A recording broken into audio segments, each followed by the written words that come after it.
I would make a call and it would be within minutes of getting the lead, and they're like, stop calling me. You've gotten 28 leads from the Justin Haver team, so there's some volume coming in. Offering that like top-notch service, and I think that's actually how that relationship began. It's an amazing growth strategy when you can align your business with partners that want to feed you on a consistent basis. You win, the agent wins, the client wins. Those are the best types of relationships. At the end of the day, it's what you put in is what you're going to get. What's up, everybody? Grant Wise here. Welcome back to the Partner Profit Podcast. I am pumped for my conversation today.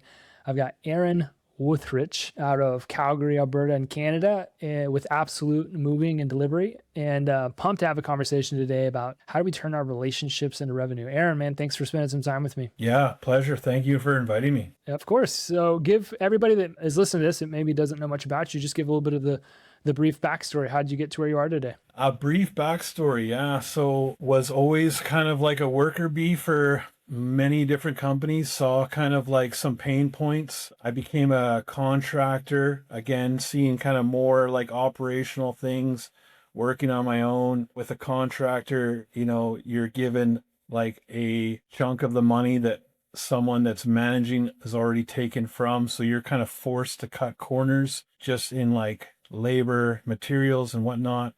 After that, I kind of just branched off and now fully 100% independent. No more contracting for myself, for our company. Absolute Moving and Delivery was incorporated in 2007, but we've really just ramped up kind of over the last, I'd say about 3 or 4 years now. But that's kind of the brief kind of like footnotes of it. Yeah. Yeah, that's awesome. How have you guys traditionally gotten customers? How have you like traditionally grown the business?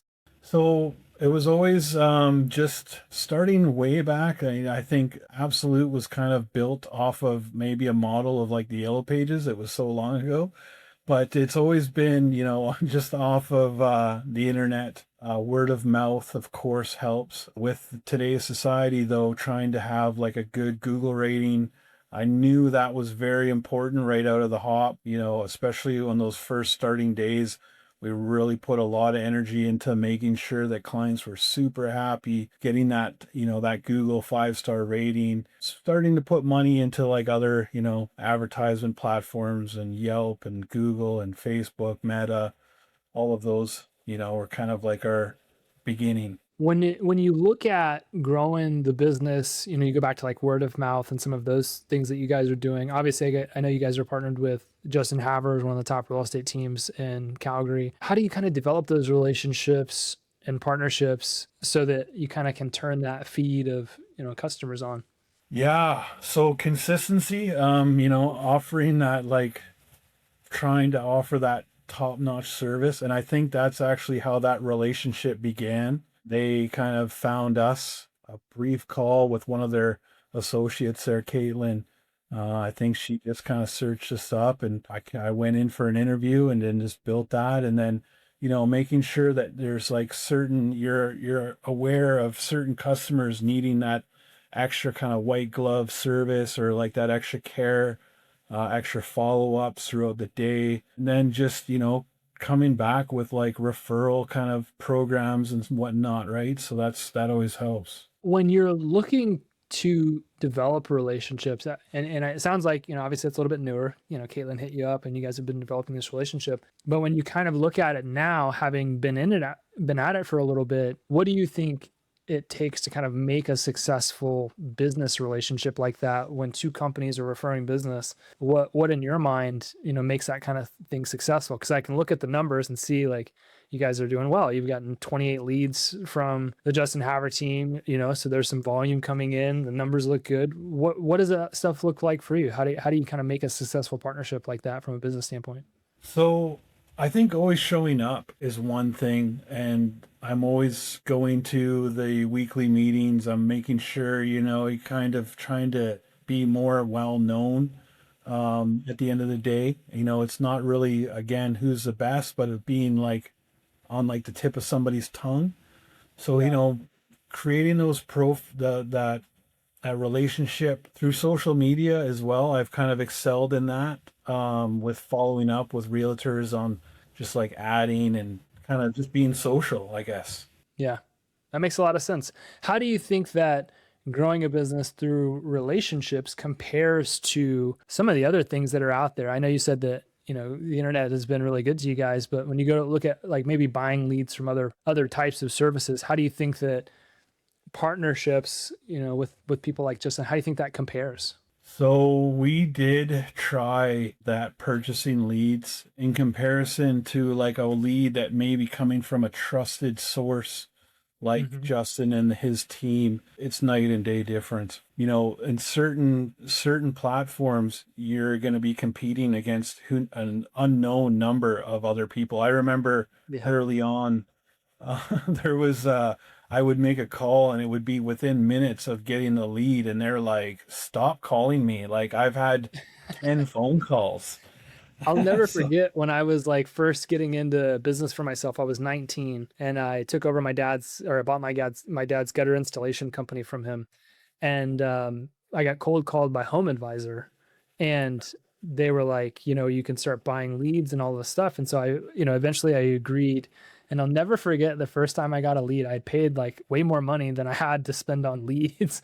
And I was on a job, and then I called them like 30 minutes later, and they're like, "Oh, no, we already talked to the other gutter company." And I was like, "What other gutter company? What are you talking about?" I was like, "The one that Home Advisor recommended." And I called my Home Advisor rep back. I was like, "Do you guys sell these leads to multiple people?" And they were like, "Yeah, that's yeah, our business model." It's like, what the heck? Why would you do that? It's like, it's crazy to me, but it's how like if you sell leads to one person and you max out a territory, it's like, well, now we have no other way to make money. Let's just start selling the leads to multiple people at the same time. I always thought that was crazy. yeah. I think certain companies, I think, yeah, they'll buy leads to sell leads almost, Hmm. right? So you never know what's going on or where it's coming from, or yeah, it could be fake and then they're selling it. It could be, you never know. So it is good for that trusted relationship. You're meeting those people like in person. You're excited when that lead comes in from like that referred source, right? It's like, it's already warm. There might be someone else bidding on it, but you know that person as well, right? So yeah, it's not like the scrape in the barrel kind of lead for sure.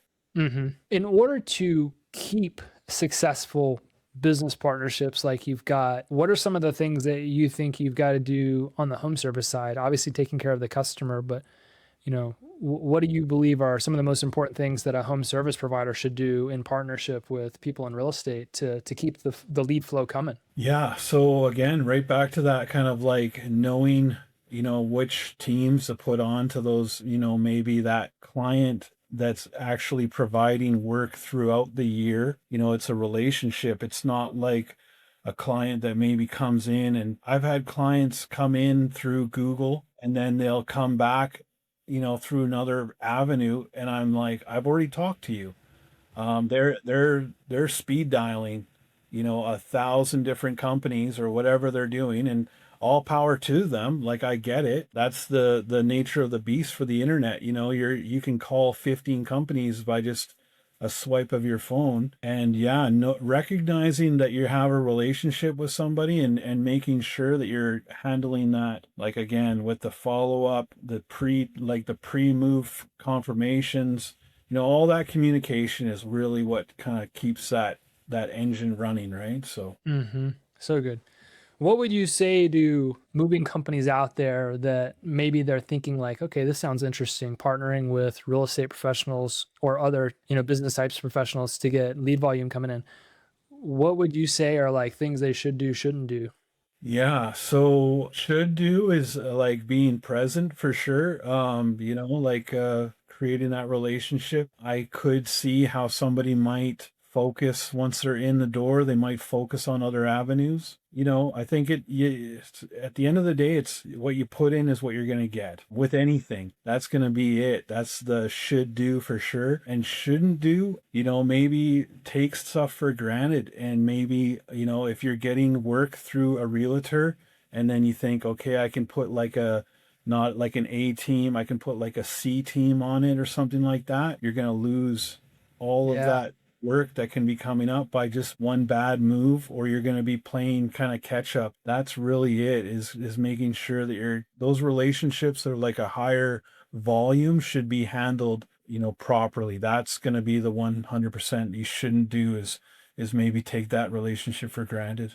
I could not agree more. You know, people that are making referrals, like we all do it, but referrals are recommendations, like we all do it, but I think we're hypersensitive to our own reputation whenever we do make an introduction to somebody else. It's like, you got to do a good job or you're not like, it's not just on you. Like you're not the only one that's going to look bad. I'm going to look bad too. So you got to make sure that you do a good job. Always very hesitant. I definitely do my research when I'm making recommendations because like I don't tend to make a lot of them, but like the ones that I do make, like normally they go well because it's like I'm really only going to recommend somebody that I know is going to do a good job. And that's definitely always on real estate agents' minds because for a real estate agent, like if I recommend you to a client and you do a bad job, it's not just that you lost a customer. I just lost a lifetime client that could be worth hundreds of thousands of dollars to me. And it's a non-starter. It's a non-negotiable thing. Like we can't gamble with people's reputations. I think it's really good advice. I'm going to ask a question that's kind of more like a vulnerable question. Does the math work? You know, a lot of what we're talking about doing with co-marketing and in partnership with real estate agents, there's an investment required. And there's all of these different ways that people can grow their business. There's all of these claims and promises and things that people do, right? Like everybody, I think home services and real estate are really cold called to organizations. Everybody's got some strategy that's amazing, that's going to be the best thing in the world. So I always like to ask, like, does the math work? Do the numbers work? Does it make sense to partner with people the way that you guys are doing it through co-marketing? Yeah, the math works. The math is there for sure, 100%. In the moving industry, you could Google it, you could chat GPT it and see like what the margins are for like net profit, and they are pretty tight at the end of the day. So, you're gonna pay per lead no matter which way you go. It could be like your own in-house marketing or flyers or Google or Meta or whichever. So I think all of those kind of, if you were to get right into like breaking everything down, it can be pretty much like one of those you're weighing kind of everything. But for co-marketing, it's definitely a good return on investment for sure. That's awesome. What would you say to other moving companies that may be thinking about, should I do something like this or should I put my time and attention somewhere else? 100%, I think you should try it. Depending on like what your brand is, your strong points. I know that in our market, there's even like an international provider. It depends, I guess, on what certain companies are. They might have more expertise in like an office job or something like that. So I think it would really align with whatever company. But for companies that just want more leads and more work, I would definitely suggest kind of just, getting in there and trying it out. Yeah. I have somebody that I coached with for a long time gave me an enormous amount of great advice because I used to do a lot of work in real estate and obviously still do. But they said, they were always talking to real estate agents like, you guys roll out the red carpet. Their main thing was recruiting. It's like, you guys roll out the red carpet, you'll buy a lead, you'll spend thousands of dollars to try to close a deal. And you could be going out there and putting the same time, attention, effort, and energy into recruiting one real estate agent to your organization that's going to make you tens of thousands of dollars a year. And Yeah. I kind of look at partnerships the same way through co-marketing. It's like, you guys could spend a ton of time, attention, energy to get one lead, or you could put your time, attention, energy to pursuing one partnership, two partnerships, three partnerships that are going to feed you a ton of leads on a monthly basis. And I would be apt to agree. Obviously, I'm a little biased, but I think it's an amazing growth strategy when you can align your business with partners that want to feed you on a consistent basis. And it's done in a way where it's mutually beneficial. You win, the agent wins, the client wins. Those are the best types of relationships. And I Yeah. think you guys are doing an awesome job. Obviously, you've got a great partnership with Justin. It's awesome. Man, I really appreciate you spending some time with me today. This was an awesome conversation. I wanted to keep it short. So I always like to ask at the end of all of these things is like, how can we as listeners, how can the listeners of the podcast partner with you and help you grow your business? Yeah. So if any realtors or any home service providers want to like share leads or referrals, just enter into for co-marketing and look us up. We're there. I'm happy to work with any realtors. That's kind of our main thing. And anyone in the Alberta area. So we do have an office in Edmonton as well, We have Calgary pretty much covered. So anywhere in between the whole of Alberta, we're able to cover, and Western Canada as well. So if there's anything like long distance, we can provide that help as well. Awesome, awesome. We'll make sure that we link up all the ways people can connect with you. Highly encourage you to do that if you're listening to this. I really appreciate you spending some time with me today, Aaron. This was awesome. Yeah, Grant, my pleasure. Thank you so much for inviting me. Of course, of course. And thank you all for continuing to listen to the Partner and Profit podcast. This was another epic conversation. I'll see you in the next one. Peace.